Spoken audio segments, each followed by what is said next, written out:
Welcome to Rio Meets. I'm out here in LA thanks to Airbnb. And for our final guest of the series, we've pulled out all the stops. Just look at this view, look at that.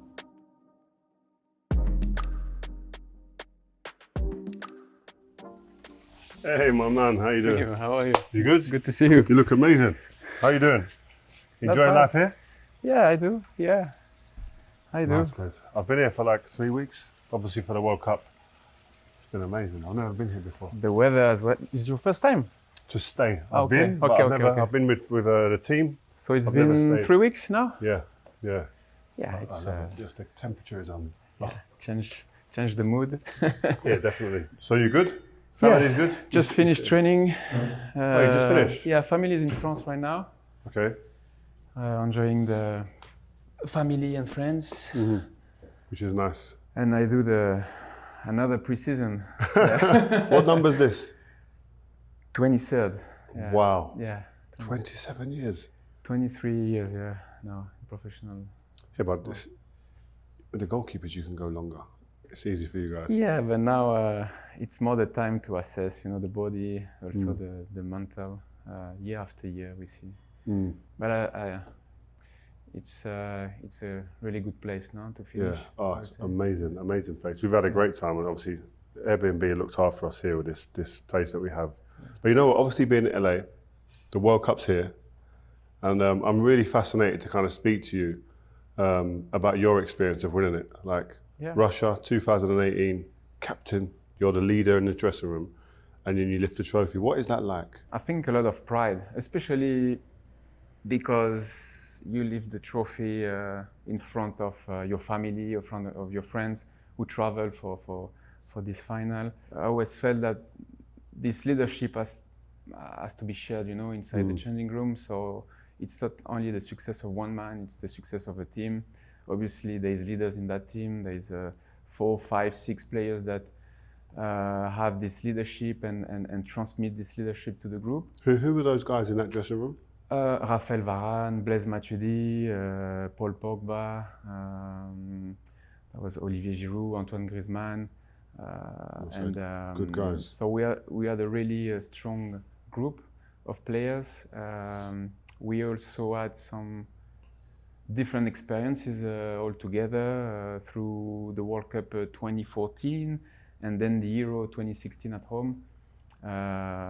This one really hurt, because we lost this final in extra time. So I think we built this momentum, and I think we were ready not only to compete, but we were ready to go all the way, and we managed quite well to do it. Yeah. Just on that leadership group, we got a friend of the show, Paul Pogba, who's been on before. Obviously, he's one of the leaders in your dressing room. What was the environment like with him in it, and what was created to make him thrive in that environment? Because I think Paul needed the environment to be the real Paul Pogba, and he seemed to have that with France. Yes, so I think it's really important when you go inside a changing room that you face and you see people as natural as they are. You don't want any restriction. You don't want people to hide you. And Paul really needs this environment. He needs to feel alive, and he needs to feel the freedom to say what he wants. And you know how it is. Like in a changing room, there's different personalities, different characters, different culture as well. And I always try to adapt, and to get the best out of ourselves, And so that's why communication is important, and the respect. Respect. At the end of the day, we all want to go in the same direction, and he cannot work without respect. So, but Paul is like a sunshine in a changing room. He's always in a good mood, always with the positive vibe, and I think Didier Deschamps really got the best out of him, on and off the field. One of the things of speaking to yourself and other people that played with him for France, it felt like people, the federation, the teammates were more accepting of his personality, of how he could be sometimes a bit loud or just being Paul, which was a great character. Whereas at somewhere like United, maybe they would look at him and the compare the way you saw him would be, he doesn't take football serious maybe because he's always smiling. But I know Paul is serious about football. Yeah. It's just he transmits it differently to everybody else. No, he's a great professional guy. You know, he doesn't joke with his work. You know, he knows how important he is. I know he had a few problems, few injuries, and also outside football, some family issues. But after so many years off the field, it's really hard to get your body fit and ready to play again. 3 games per week, and so I think I really hope for him. You know, he get back on track, and I really want to see him, you know, performing in the French league at Monaco. But also it's the. I mean, like we said, in 23 years in the professional football, I had to adapt to different generations, and I had to adapt also to a new system where social media now is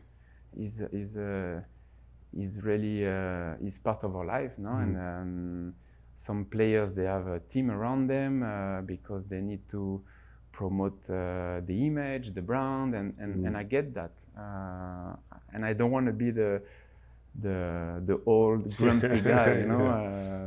I understand that, but some of my generation, like Paul, understood that really early, and at the beginning, people didn't really accept that, but now it's part of a routine, no? And, what generation did you prefer to be around? This generation or the generation where you started, or even the middle? Yeah, I'm in the middle, so I think I can understand, no, the way it works, and I think the football is evolving, and you need to adapt always to the evolution on and off the field, no? And the demand of the game as well has changed. But I really like the old days, you know, because I'm the kind of guy who really like, what is happening inside the changing room or what is happening inside the building in the club, stay inside, you know. I don't like to share. For me, it's private. But I get that. Now you need to open the door and to show a little bit the inside of the football, and I deal okay with that. No? Another guy who must have adapted is Didier Deschamps, who's the only other French player to lift the World Cup trophy as captain. Did he have any words for you in this moment when you were going to lift the trophy? Yes. Before I went to the stage and received the World Cup, he told me something. I didn't get it when he told me, but I understood afterwards. He said to me, take your time before lifting the trophy, you know. And it's a really special moment, and it goes so fast. You don't even have time to appreciate the moment, but and a lot of things is going inside your head.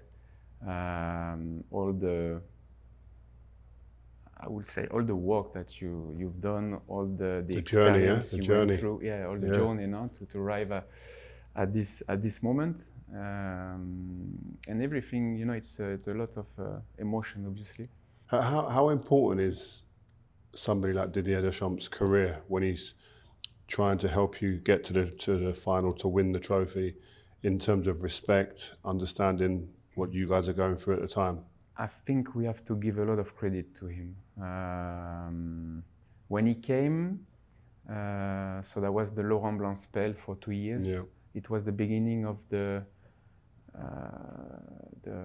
rebuild, no, of the national team. We found ourselves in a crisis, no, in 2010 at the South Africa World Cup, and it's almost like we had to start from the bottom. And so slowly, progressively, step by step, we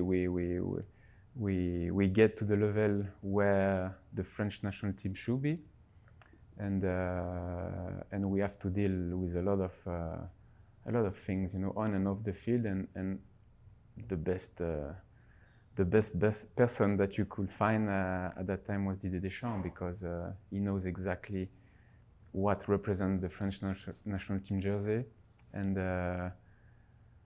we reconnected a relation with our fans as well, and slowly, we went to the World Cup 2014, the Euro, etc., and also it was not only about going back to the standard of the national team. It was to maintain this level, and he's done it so well. When you look today, they are still in a race to go for another World Cup, and that's the best that I wish for them. It's crazy. Thierry Henry said that his generation's failures in 1990 and 1994 helped the team to achieve greatness, and using the negative experience.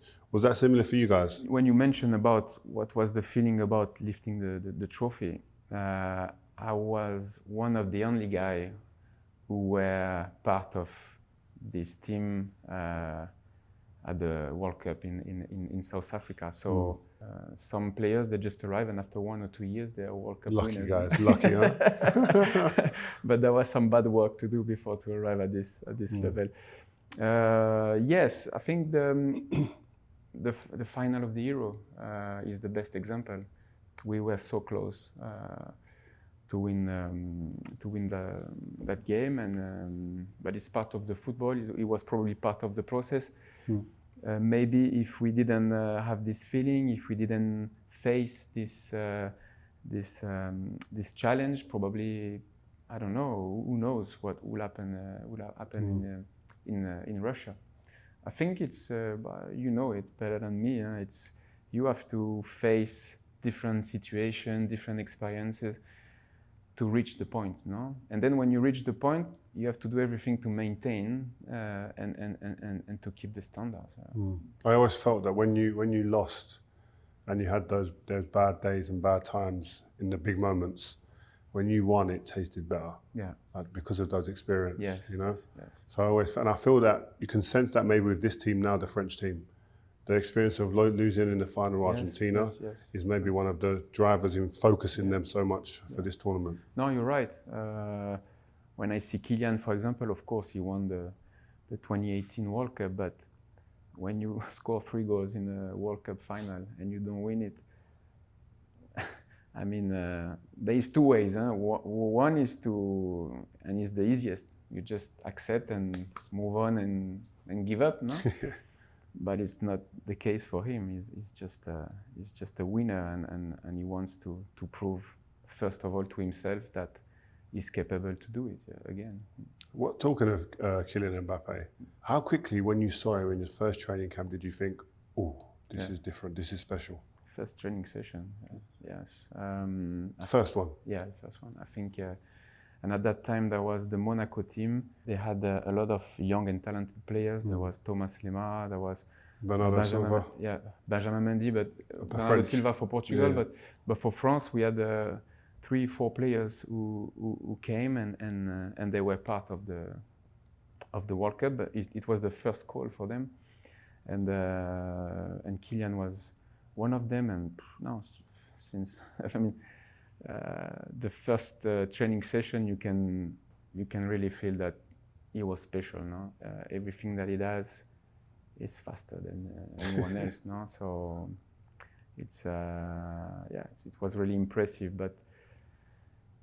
But even though you never know, you can't predict. You never know, because in football it's not only about talent. It's also how far you want to go.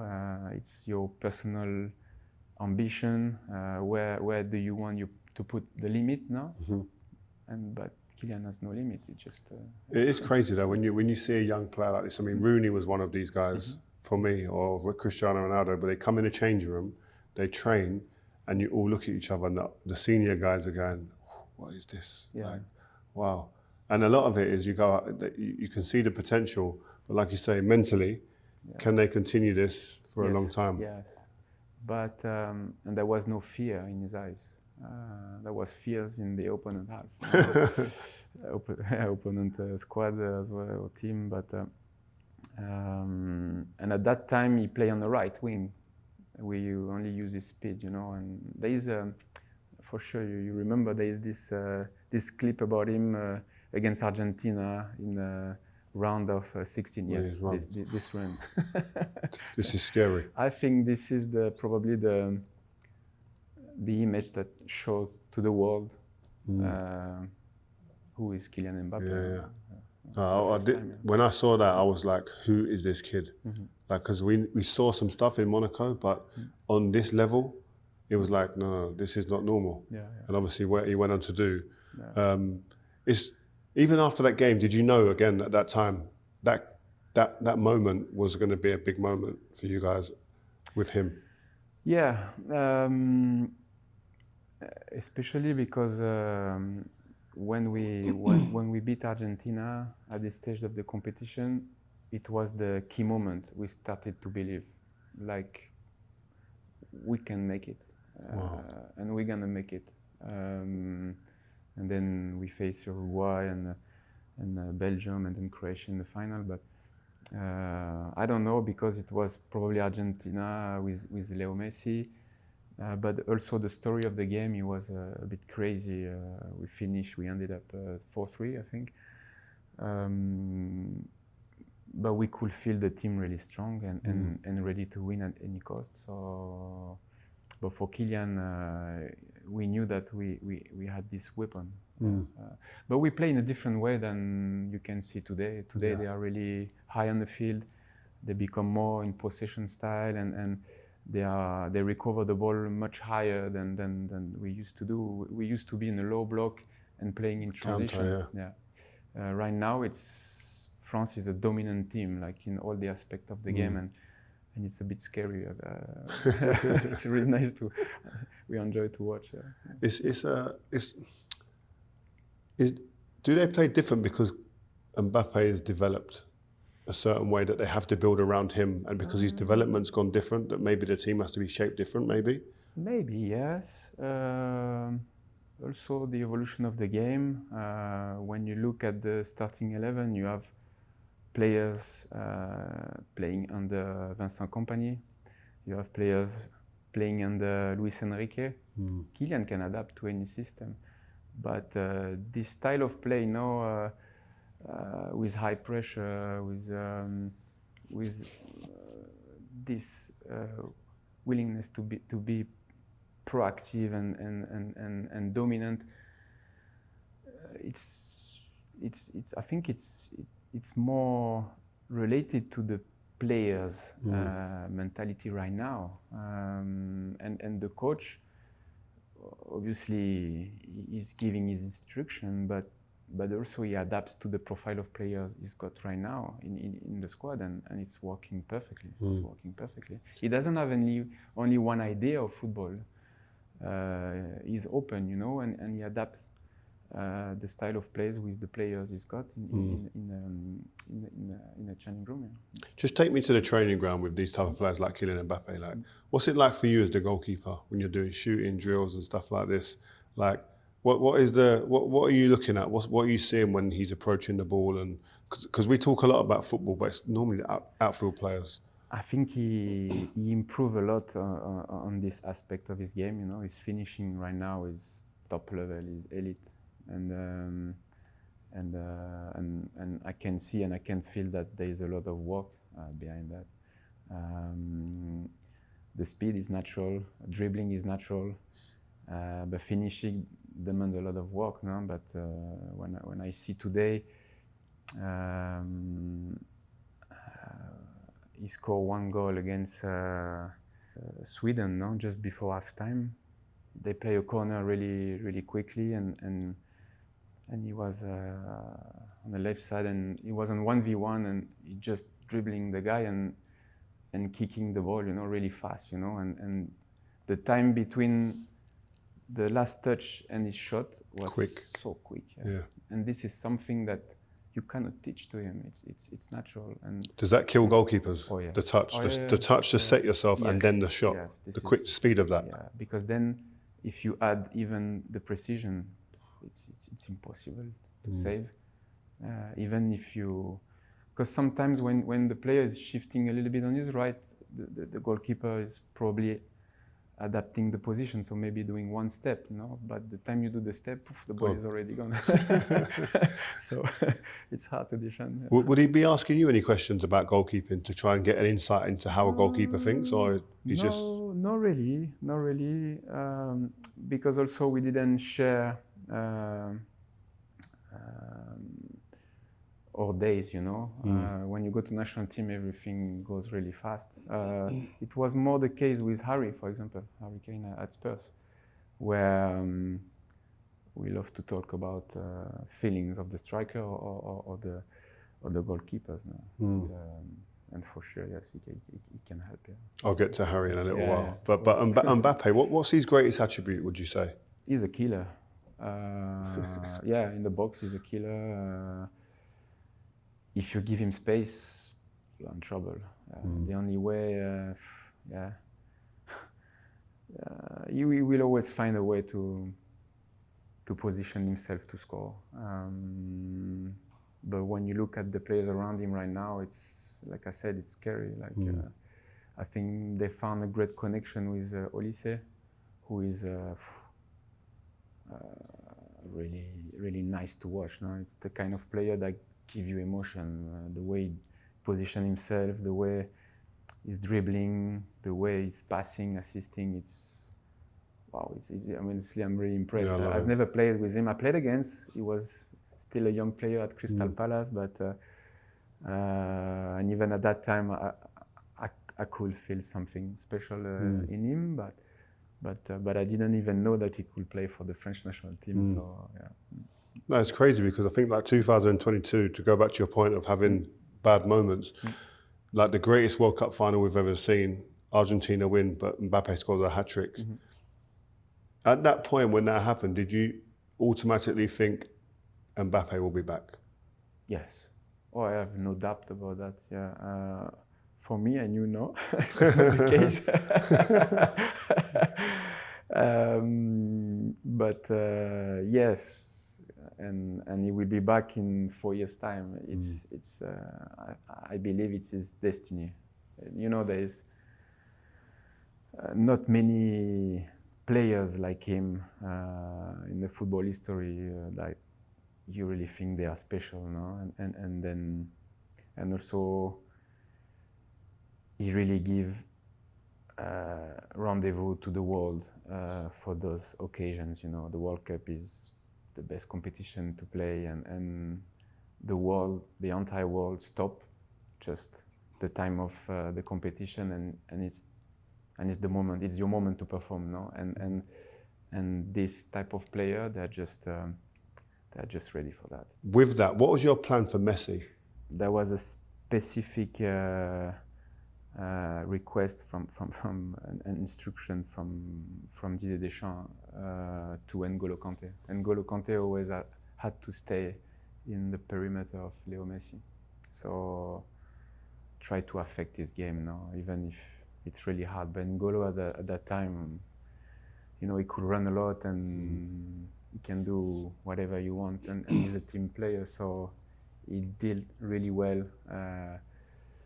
But even though he still managed, to put us in trouble, no? But against a lower block, really aggressive, we still managed to defend well. But then, if you give him just a little space, he will find the pass, or he will find the way to go and to dribble, and so it's. No, it's too hard to play against him.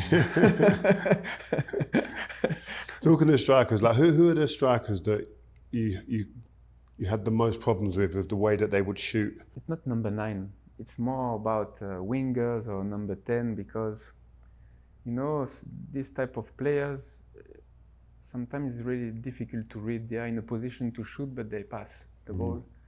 Leo Messi is one of them, and I would say a striker, it's more obvious, no? Like when he's in the box, usually is selfish. It's his job, no? It's his job. So you can read probably better. Yeah.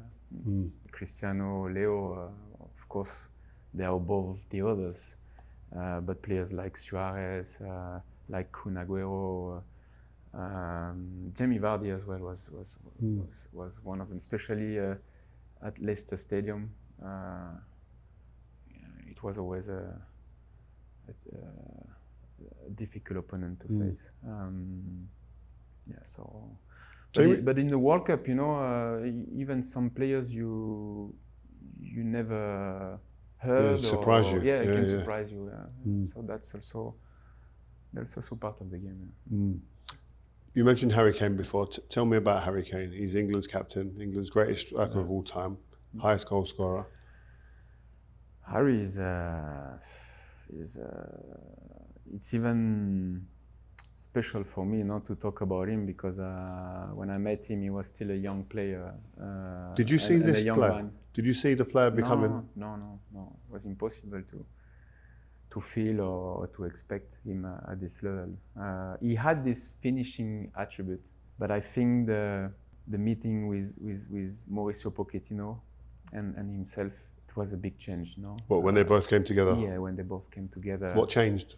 Physically, I think he always had this mental aspect. He's really demanding toward himself. He believes a lot in himself. But then his body completely changed, and even now, if he's more in a different role, you know, he's more dropping, receiving the ball. He's more like a playmaker, even if he's finishing in the box. But at the beginning, he was not this type of player. He was more running into the space. But then, I think around 30 years old, he started to change and adapt a little bit his game. And when I really like is when he's defending for his team. This is something that you don't see in the other teams, you know. And he shows, you know, his hunger to win, and I think he transmits that to his teammates. And it's really fascinating, you know. And off the field he's a gentleman. I would say he's almost perfect. No? Yeah. He seems it, definitely. There's no controversy. He's a family man. He doesn't go out and drink and have a party? No. Come on, Harry, man. Yeah. Come on. Do something like that. Yeah, he knows what he wants. Yeah. And does he ever get angry in a change room? Does he ever explode in a change room? No, he has personality. Yeah? Because you don't see it on the pitch. No. So he saves it for when he gets into the training ground or the change room? Yes. Oh. That's interesting. He's really quiet and calm, but I mean, if he has to say something, he will say it. And I think after many years now in the game, he's more vocal but even it was already the case at Spurs, and also he become bigger and bigger, and I had to share also this leadership with him. For me, it was natural, you know. Using Harry, he was the England captain. It was perfect for me, and we worked. It worked really well. No?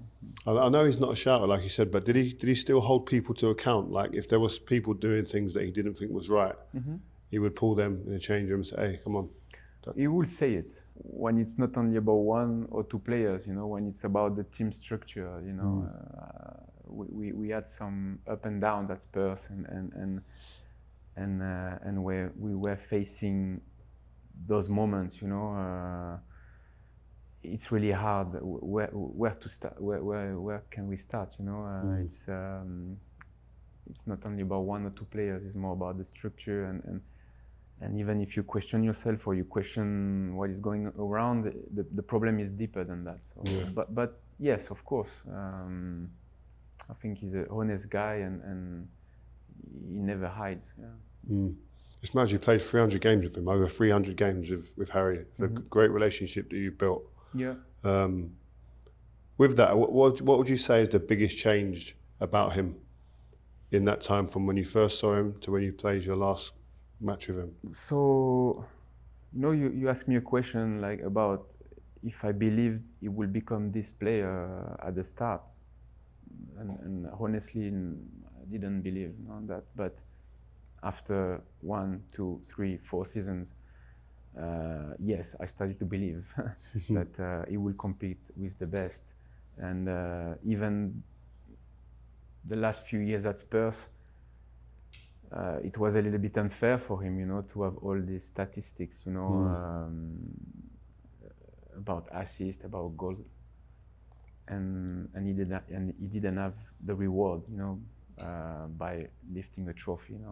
He had a lot of individual rewards, but not the main ones. And of course, the time of a change happened, and he deserved that moment, and right now he's really enjoying his football at Bayern, and he deserves to be in that spot, to compete with the best. And I will not be surprised if England is going all the way to see him having the Ballon d'Or. He is at this level today. And you think he's at that level, yeah? Yes. And I think he's been at this level for a couple of years now. Especially his move at Bayern is more under the spotlight now. So he does exactly what he used to do for Spurs, but he's just winning bigger trophies, spotlight, winning, yeah. Do players talk about the Ballon d'Or? Not really, no. To be honest, being at Spurs, you don't expect any players, to be in that situation or that position. But sharing the French national team changing room, yes, obviously. We used to have great talents. When I started my career, there was still big names like Thierry Henry or Patrick Vieira. I played only 2 years with them, but that was the type of players, And then there was also Franck Ribéry. Great player. Then Karim Benzema, Antoine Griezmann. Sorry, I need to say that. When you mention names like this, I can't let it go. Benzema, Griezmann, Thierry Henry, Mbappé, all strikers. Yeah. You have to pick one. I have to pick one. Pick two to play with each other. Front two. Who are you picking? A pair. Related to my history, with my... To win one game. Yeah, to win one game. But my story in France with the national team jersey, it will naturally come to Kylian Mbappé and Antoine Griezmann, because who's the one I share probably the most in terms of emotions, trophy, and games. I can say that, and I witnessed that Karim Benzema was also, what a player. top player. Yeah, and also spent 1 year with him at Lyon. He was the young player with the huge potential before he signed to Real Madrid, but what a player too. Yeah. You mentioned Spurs there, and we can't obviously I can't see you and not speak about Spurs. And you mentioned the attitude and the mentality of the French team. Obviously, Spurs have always kind of had a nickname of being Spursy.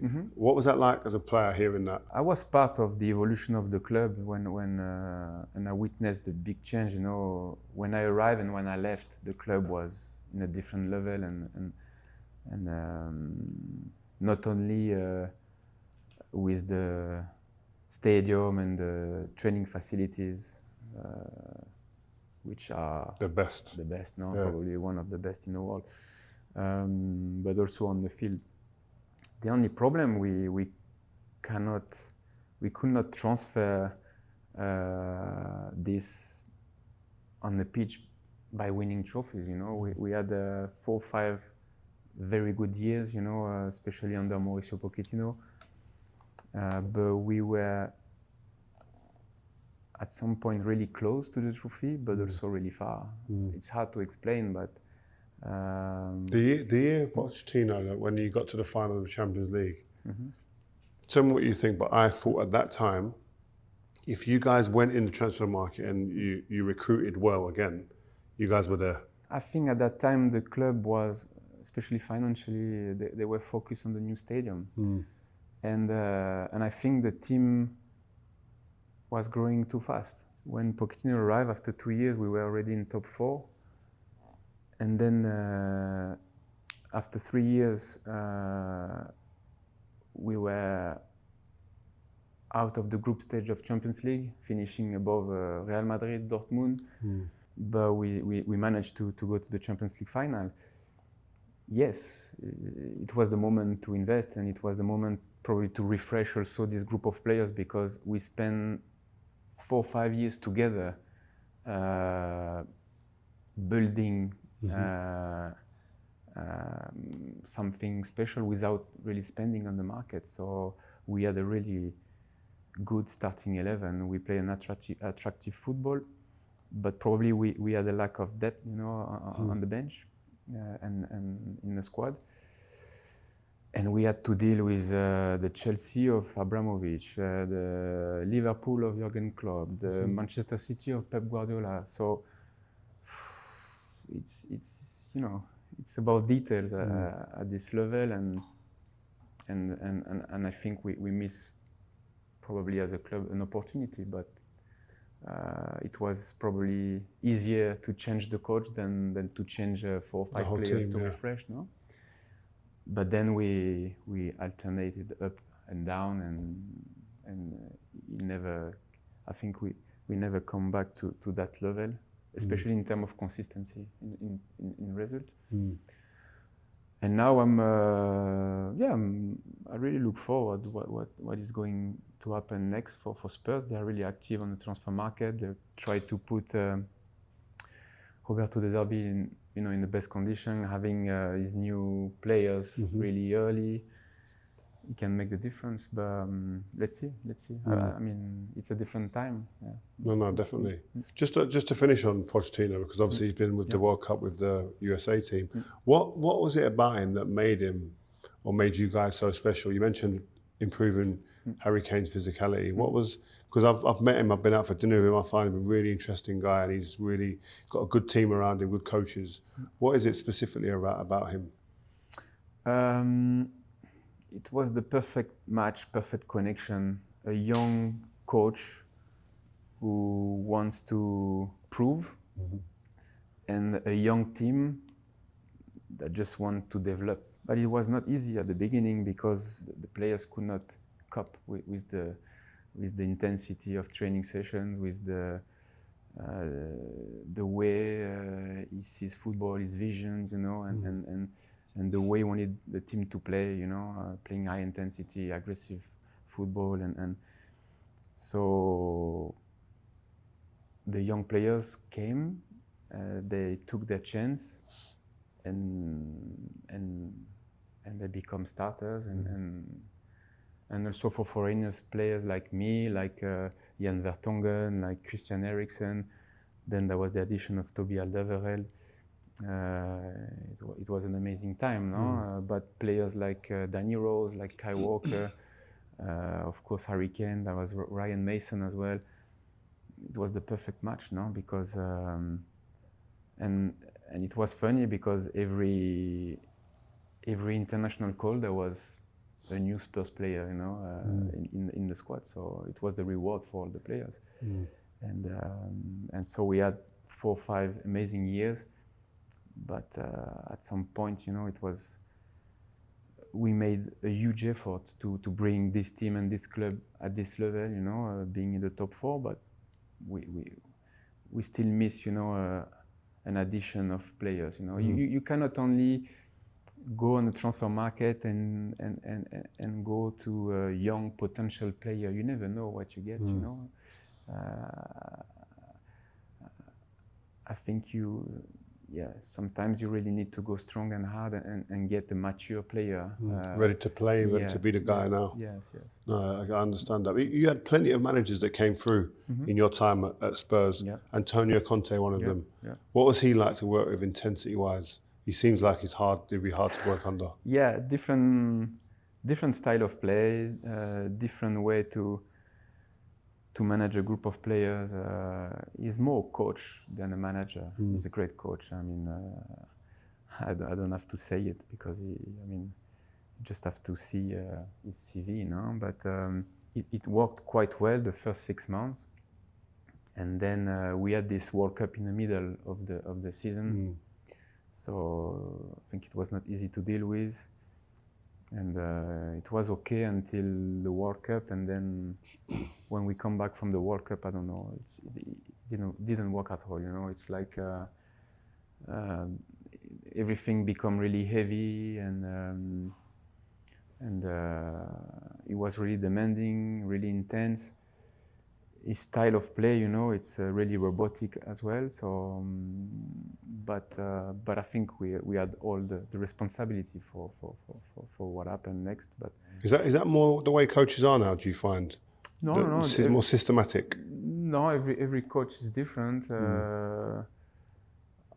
I truly believe that you still need this human side, you know, in the changing room, and you cannot have a separation, you know, between a coach and the players. And also the team, we could not find a consistent rhythm, you know, in terms of performance and in terms of result. And also myself, you know, when I come back from the national team, from the World Cup, I was completely drained, no? Okay. And when I come back, I had only 4 or 5 days off, you know, and I had to go back inside my routine of the club. I felt a really heavy atmosphere, so something went wrong. Yeah. Moving forward, Jose Mourinho then comes. Mm-hmm. What was he like to work with? I mean, how does Jose Mourinho introduce himself to the squad? Well, it's funny because when he introduced himself, was like, if I'm here, it's because of you. Obviously, the club sacked Mauricio, and they decided to appoint José, and he come with a lot of energy and with his high knowledge of the game.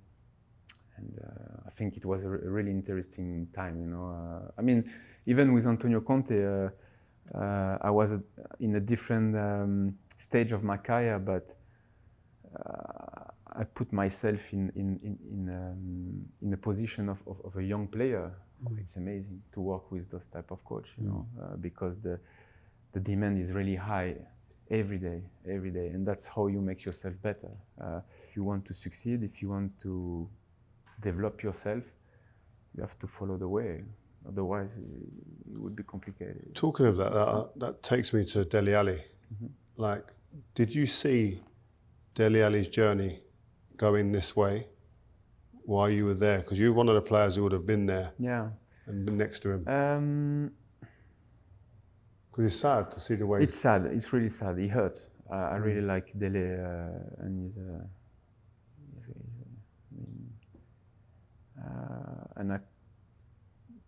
it was hard to predict. It was hard to he was so talented, and he started so well his career, you know, at Spurs, even with the national team jersey.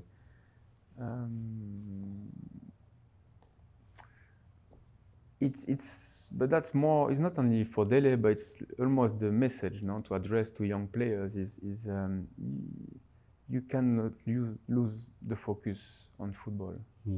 And today it's really easy to get distracted, you know, by everything around, and then you misunderstand what is the reality. The reality is what is happening on the field, no, every day. That's your job. Then the rest, yes, of course, you can develop a lot of things around football, but and I think talking with a lot of ex-players or even actual players, I don't think there is any secret. Hard work, dedication to football, passion to football, and make yourself ready to compete, because the football demands a lot. And it's finished quick. Yes.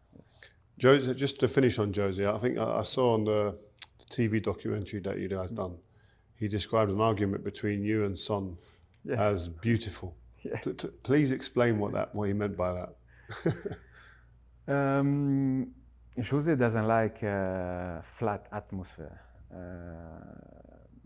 he wants to feel his players, alive, and even sometimes during training session, if he didn't really feel the team, he will become, like the referee of a game, and he will let it play, So he wanted, some tackles, he wanted some dirty stuff, and to make everybody alive and to elevate the aggressiveness, the concentration, the focus in the session, and we know that that's also his way to manage his players. He's really demanding in that aspect.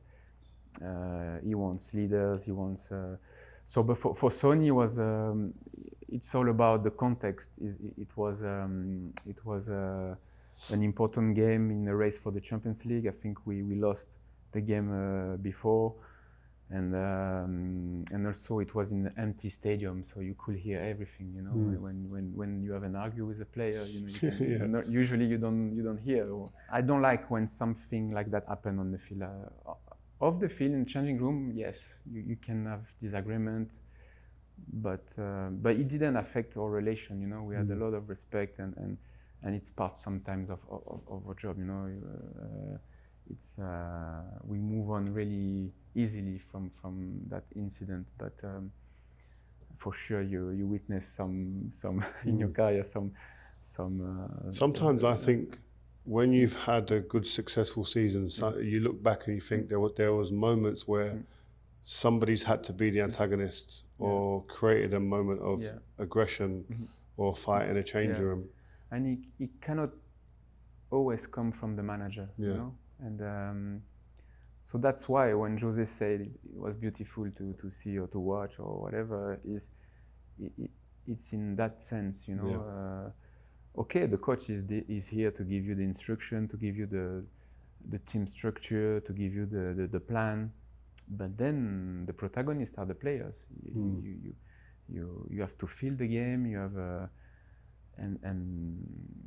and sometimes but also it shows you that Sonny is not the nice guy like everybody think. Yes, he's a fantastic guy. He's so nice guy, but he's a competitor.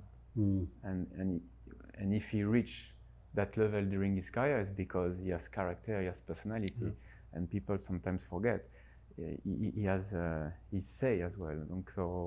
So it was, but we move on so easily after that. But it's part of the job. So, You have to argue, so it's good. Just on the way the game is, and you said before that you played in a different generation, then you've blended into this generation. Playing out from the back is very different now. When did you first think like, wow, this is different, it's changed? When I started to play for Mauricio Pochettino, there was a big change I had to adapt to his demand because playing from the back was part of his game plan. And back in the day, when I started my career, I was okay, kick as long as you can, and maybe target one of the striker, and we play the second ball. It still can be the case, but when you look at the modern football right now, coaches are more demanding. In which way for you? For the keeper, I would say you have to read the game, but some coach they really impose that. So there's no way you do something else. Maybe the last 5 minutes of the game, when you're under pressure, but for me, I don't mind. It's just to have a structure, to have a reference, and it's not only about the goalkeeper or the central defenders. It's about the team. Movement. Everything has to be connected, and so then after Mauricio, it was José. José is a different style of play.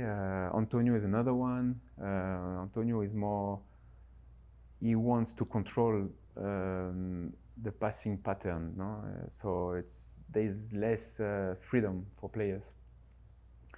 So if you go away from the orders, what is that like? Is it like, hey, come on, do what I said? Is that what it's like? Yes. Oh, yes. Okay, Yes. cool. No, especially with Antonio, it's very easy. After every game, you have 45 minutes of video. This was my nightmare. Wait. So you have to make sure that you respect the game plan. Yeah. Oh, I didn't like this. And that's the difference, I think, from when you would have started to now when you're still playing now, especially the last few years. Everybody is so much more accountable. Yeah. Everything is seen, training, matches, Yeah. every element of your game Yeah. can be broken down. Whereas in our time, if I made some mistakes, I could get through a game and not many people would know that I've made certain mistakes. Yeah, Maybe just me, but now you can't hide. No, you can't hide. No, you can't hide. And me as a keeper, I can see who is hiding or not. You know, when you have the ball, you can see your teammates now, and you can deal with that. But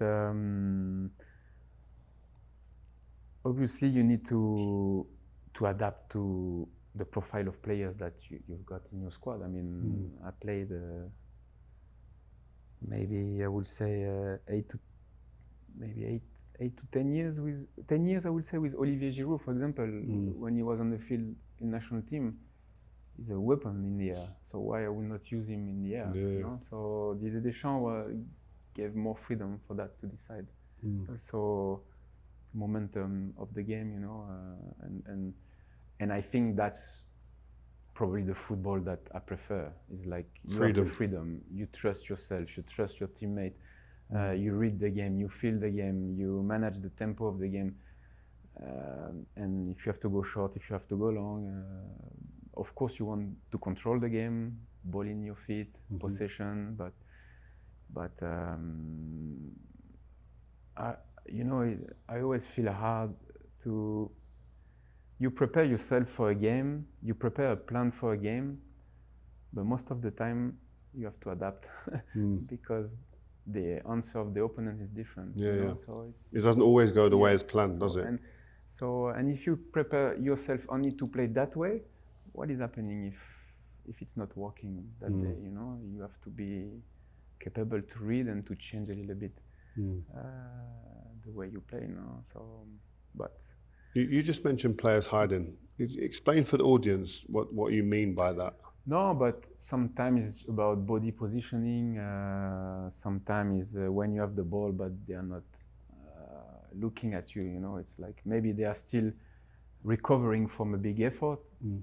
But we were talking about playing from the back, yes. But if you don't get the right position, if you're a little bit higher, maybe I don't have the same angle to pass the ball, etc. No, if your midfielder is not coming to give you the option in the middle for the bouncing, you know, to go to another side, it becomes really hard. No, so that's why I say you need movement and you cannot be static. So yeah, every minute of the game you have to stay focused and connected. No. Just to finish off, we have a thing about creating your best five-a-side team of players that you've played with. Now, we never use goalkeepers, right? It's okay. So I'm not going to change. I have to be respectful, obviously, but I want to continue that theme of the best 5 players that you've played with in your career. The problem, you have to pick different positioning. No? It's up to you. You cannot go only with offensive. Some guys went with just the best players. Some guys went for positions. No, if I stay in my French national team story, no, because it's otherwise we go too wide. No, it's hard. I will say if I have to pick one defender, I will pick Raphael Varane. How good was he? What was so great about him? He was really mature, really early. You know. When he came to the national team, he was only 18 years old. He was really fast, really good in the air.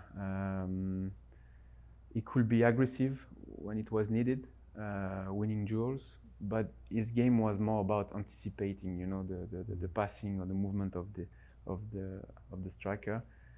And he's the one who gave a lot of stability to the defense of our generation. No, he was the number one. No?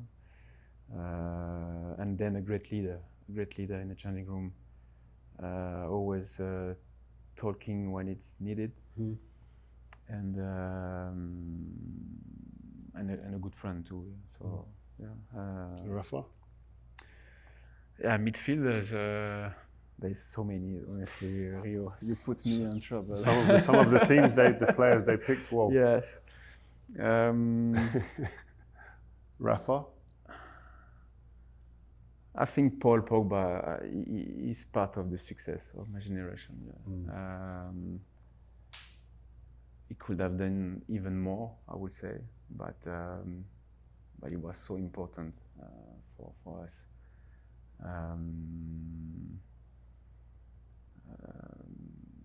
You know, we had this partnership during the World Cup. We had with Blaise Matuidi, with N'Golo Conte and Paul Pogba in the middle of the field. And Crazy. Yeah. Running everywhere. Yeah, running everywhere. Yeah.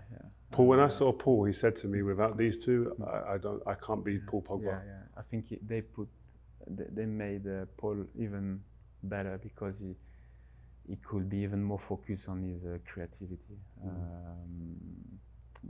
But you always need guys to do the dirty job in your team, and it's unfair because sometimes we don't talk enough about them, but they are crucial. No, I agree. So you put in Kante and Matuidi? No, I can't. There's no enough spot. No, but no, I would say yeah. So Raf, Varane, Paul Pogba, Antoine Griezmann. Yeah, Antoine. Again, he was huge, in our success. Now, Euro 2016 and World Cup 2018, he reached a level of performance. He was always decisive, and I think a really nice football player to watch. Really elegant. Beautiful, yeah. So we are three. I cannot mention Kylian. No, we already talked about him. But Kylian is there. Kylian, no problem. That's 4. And your last one? We are 4. Another one. I think I should put N'Golo Kante. Yeah. I have to. Also, his personality there is no one like him. He seems like the only guy the way he is. I think there's many guys you go, there's one over in Spain, it's a similar type of guy. There's a guy in Argentina similar to this guy. Yeah. But Kante seems like there's only one Kante. Yeah, there's only one Kante, and believe me, when he was at his prime, at his best, it's like you play with 12 players. No, honestly, he was everywhere. Usually, I mean, he could cover the width of only by himself. There's players like that. Did he really drive a mini car? I think it's true. Yeah. Wow. It's true. Yeah. He's humble, huh? Really humble. Yeah. Really humble. Yeah. No, what a guy! What a personality. I think it's a great story to tell. Yeah. Right. So let's recap your team. So it's Varane, Pogba, Griezmann, Kylian Mbappé, and N'Golo Kante. Yeah. It's a good team. It's your World Cup team. Yeah. It's unfair because I could add even more, but you put me in that under a bit of pressure. Well, listen, Hugo, thank you so much. Really pleasure to see you. Great to see you. You know what? Good luck for the rest of your career as well. Thank you very much. As long as you continue playing. Yes. All right. Yes. Thank you. Nice.